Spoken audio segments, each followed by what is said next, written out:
Hello students, welcome back to my channel. नया chapter शुरू कर रहे हैं हम, chapter number 2, inverse trigonometric functions. So inverse functions क्या होते हैं ये फर्स्ट चैप्टर में हम पढ़ चुके हैं। And for a function to be his inverse the function must be bijective. Bijective क्या होता है? 1 ऑन टू फंक्शन। तो ऐसा फंक्शन जो कि 1 ऑन टू है यानी कि बाइजेक्टिव है, इसको क्या बोलते हैं? बाइजेक्टिव। जो बाइजेक्टिव है सिर्फ उन्हीं के इनवर्स होंगे। सो ट्रिग्नोमेट्रिक फंक्शंस तो बाइजेक्टिव नहीं होते। For example simplest trigonometric function sine x लीजिए आप। साइन एक्स फंक्शन अगर मैं डिफाइन करूं real number two real number तो क्या होगा?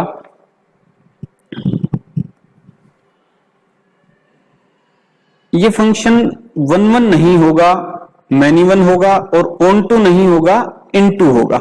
देखिए फॉर एग्जांपल साइन 0 भी आपको 0 मिलेगा, साइन पाई भी आपको 0 मिलेगा, साइन 2 पाई भी आपको 0 मिलेगा, और साइन 3 पाई भी आपको 0 मिलेगा। और चलते जाइए, सभी आपको क्या मिलेंगे?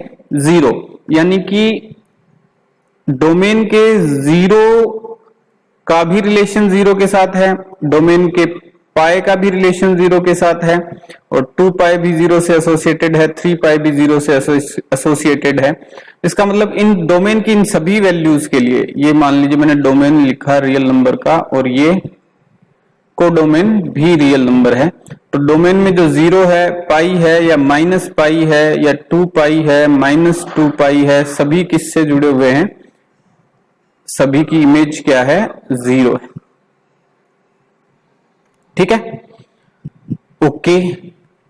दूसरी बात, जो रेंज होगी साइन एक्स फंक्शन की, जो रेंज होगी, साइन एक्स फंक्शन देखिए डिफाइंड कहां से कहां होता है?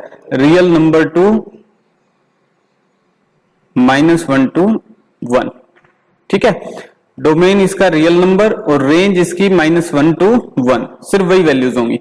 तो इसके बाहर की वैल्यूज जो हैं रियल नंबर के सेट में, जैसे 2 हो गया, 3 हो गया, 4 हो गया, -7 हो गया, इनकी कोई प्री इमेज नहीं है।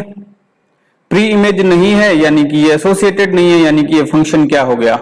इनटू। तो ये फंक्शन जो होगा आपका, ये मैनी वन इनटू होगा।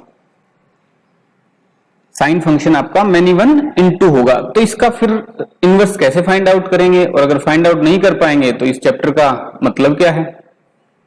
तो देखिए इसका इनवर्स हम फाइंड आउट कर सकते हैं। कैसे? अगर हम इसकी रेंज और डोमेन रिस्ट्रिक्ट कर दें तो, मतलब एक सिलेक्टिव डोमेन लें और एक सिलेक्टिव रेंज लें, तो ही हम इसको 1 ऑन टू की तरह कंसीडर कर सकते हैं, और फिर उसका इनवर्स हम फाइंड आउट कर सकते हैं। ये जो ग्राफ आप देख रहे हैं ये y equal to sine x यानी साइन एक्स फंक्शन का ग्राफ है। तो इस ग्राफ में देखिए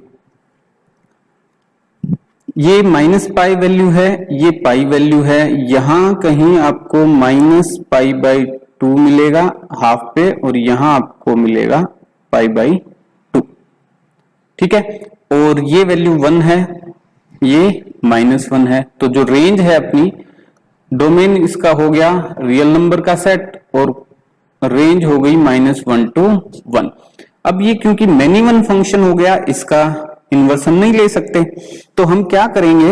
इसकी रेंज को नहीं, इसके डोमेन को रिस्ट्रिक्ट कर देंगे। रेंज हम यही रखेंगे, इसके डोमेन को रिस्ट्रिक्ट कर देंगे, और कोडोमेन को भी रिस्ट्रिक्ट कर देंगे। कोडोमेन भी, क्योंकि इनटू भी नहीं होना चाहिए ना फंक्शन, हमें चाहिए 1 ऑन टू फंक्शन। तो इसका डोमेन और कोडोमेन दोनों ही हम रिस्ट्रिक्ट कर देंगे, यानी छोटा कर देंगे। ऐसा कर देंगे कि जिसमें ये फंक्शन 1 ऑन टू हो, फिर हम उसका इनवर्स ले लेंगे। Got my point? तो यही करने वाले हैं हम। देखिए एक फंक्शन में दो चीजें मेन है, एक तो उसका डोमेन कोडोमेन क्या है वो, दूसरा फंक्शन जो है वो क्या है, क्या रिलेशन वो फॉलो करता है, क्या कंडीशन उसके ऊपर अप्लाइड है। तो ये दो चीजें बहुत इंपॉर्टेंट है फंक्शन को डिफाइन करने के लिए। तो यहां हम क्या करेंगे, इसका डोमेन जो है वो रिस्ट्रिक्ट कर देंगे -π/2 यहां से लेके और π/2 तक। ठीक है, इस बीच जो ये ग्राफ बनेगा इसका और जो वैल्यूज इसकी आएंगी डोमेन और रेंज की, तो ये फंक्शन क्या हो जाएगा 1 1 on 2। तो नया डोमेन जो है इस फंक्शन का डोमेन हमने कर दिया कहां से कहां तक, -π/2 से π/2 तक। ठीक है, और को डोमेन भी हमने क्या कर दिया, जो इसकी रेंज थी वही कर दिया, को डोमेन हो गया -1 to 1। ठीक है, सो अब ये फंक्शन जो है ये डिफाइंड है y sin x, ये फंक्शन डिफाइंड है कहां से कहां तक, डोमेन -π/2 to π/2 2 ये डोमेन और को डोमेन यानी कि इसकी range -1 to 1।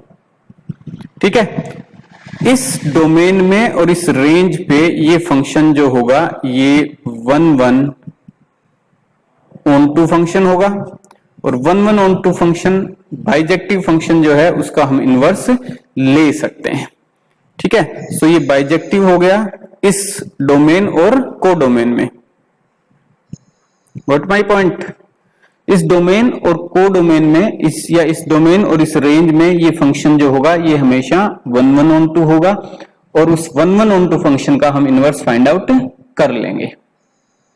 Inverse find out करना इतना जरूरी क्यों है कि हम भाई उसका डोमेन भी घटा रहे हैं, को डोमेन भी घटा रहे हैं, अरेंजमेंट्स कर रहे हैं ताकि इनवर्स फाइंड आउट कर सकें, क्योंकि कैलकुलस में जो आगे आने वाले आपके चैप्टर्स हैं उसमें इसकी जरूरत पड़ेगी हमें इनवर्स ट्रिग्नोमेट्रिक फंक्शंस की, जो इंटीग्रेशन है, डिफरेंशिएशन है, तो वो इजीली कैलकुलेट करने के लिए हमें इनकी जरूरत पड़ेगी, इसलिए हम ऐसा कर रहे हैं।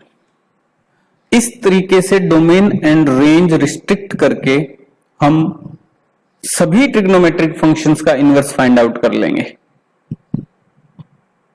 Got my point.